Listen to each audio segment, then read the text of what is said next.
In The Importance of Being Earnest, Cecily and Gwendolen meet for the first time, only to discover they have a lot in common. Pray, let me introduce myself to you. My name is Cecily Cardew. Cecily Cardew? What a very sweet name. Something tells me we are going to be great friends. I like you already more than I can say. My first impressions of people are never wrong. How nice of you to like me so much after we have known each other such a comparatively short time. Pray, sit down. I may call you Cecily, may I not? With pleasure. And you will always call me Gwendolen, won't you? If you wish. Then that is all settled, is it not? I hope so.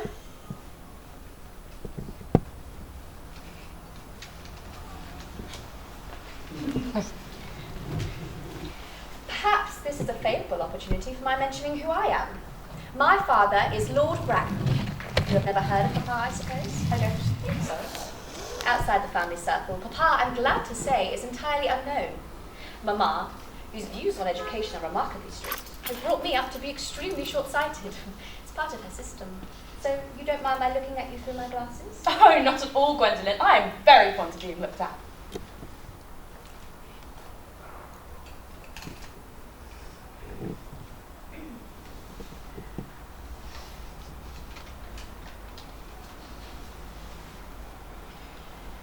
You are here on a short visit, I suppose? Oh no, I live here. Really? Your mother, no doubt, or some female relative of advanced years resides with you also. Oh no, I have no mother, nor in fact any relations. Indeed? My dear guardian, with the assistance of Miss Prism, has the arduous task of looking after me. Your guardian? Yes, I'm Mr. Worthing's ward. 'Tis strange you never mentioned to me that he had a ward. How secretive of him. He grows more interesting hourly. I'm not sure, however, that the news inspires me with feelings of unmixed delight. I am very fond of you, Cecily. I have liked you ever since I met you. But I am bound to state that now I know you're Mr. Worthing's ward, I can't help expressing a wish that, well, you were perhaps a little older than you appear to be, and maybe not so very alluring in appearance. In fact, if I may speak candidly... Pray do. I think that whenever one has anything unpleasant to say, one should always be quite candid.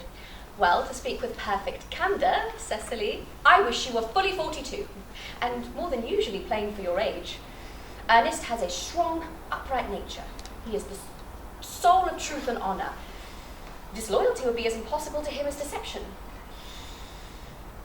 But even men of the noblest possible moral character are extremely susceptible to the influence of the physical charms of others. I beg your pardon, Gwendolen, did you say Ernest? Yes. Oh, but it is not Mr. Ernest Worthing who's my guardian. It is his brother, his elder brother. Ernest never mentioned to me that he had a brother. I'm sorry to say that they have not been on good terms for a long time. Ah, well, that accounts for it. Cecily, you have lifted a load from my mind. I was growing almost anxious. It would have been terrible if any cloud had come across a relationship like ours now, would it not? Of course, you are quite sure it is not Mr. Ernest Worthing that is your guardian? Quite sure. In fact, I'm going to be his. I beg your pardon? Dearest Gwendolen, there is no reason why I should make it a secret of it to you. Our little county newspaper is sure to chronicle the facts next week. Mr. Ernest Worthing and I are engaged to be married. My darling Cecily, I feel there might be some slight error. Mr. Ernest Worthing is engaged to me. The announcement will be in the Morning Post on Saturday at the latest. I'm afraid you must be under some misconception. Ernest proposed to me exactly 10 minutes ago. Certainly is very curious, for he asked me to be his wife yesterday afternoon at 5:30.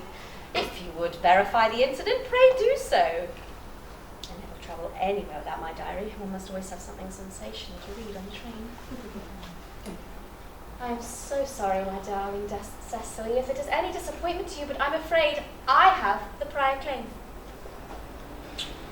It would distress me more than I can tell you, dear Gwendolen, if it caused you any mental or physical anguish. But I feel bound to point out that since Ernest proposed to you, he has clearly changed his mind.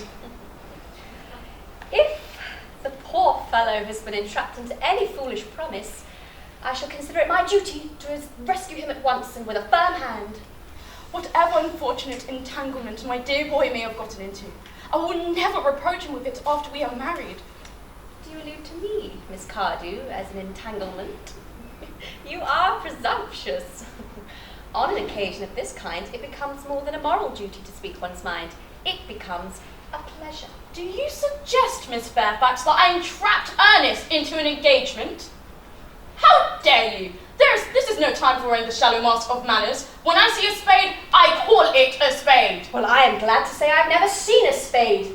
It is very obvious that our social spheres have been widely different. Shall I lay the tea here as usual, madam? Yes, as usual.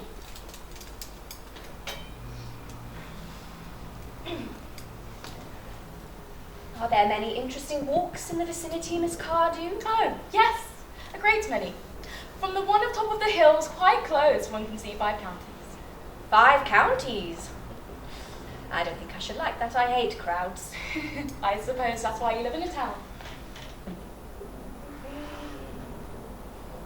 Quite a well-kept garden this is, Miss Cardew. So glad you like it, Miss Fairfax. I had no idea there were any flowers in the country. Oh, flowers are as common here, Miss Fairfax, as people are in London. Personally, I have no idea how anyone manages to exist in the country. If anybody who is anybody does. Country always bores me to death. May I offer you some tea, Miss Fairfax? Thank you. Detestable girl, but I require tea. Sugar? No, thank you. Sugar is not fashionable anymore.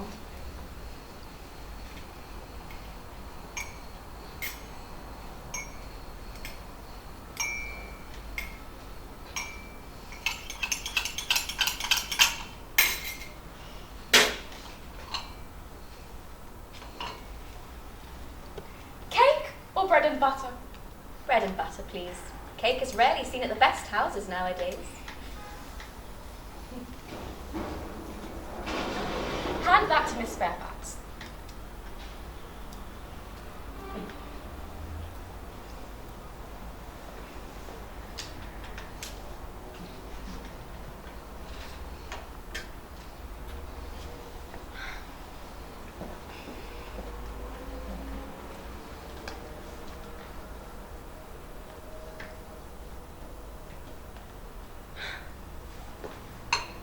You have filled my tea with lumps of sugar.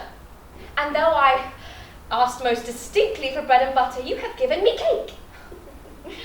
I am known for the gentleness of my disposition and the extraordinary sweetness of my nature.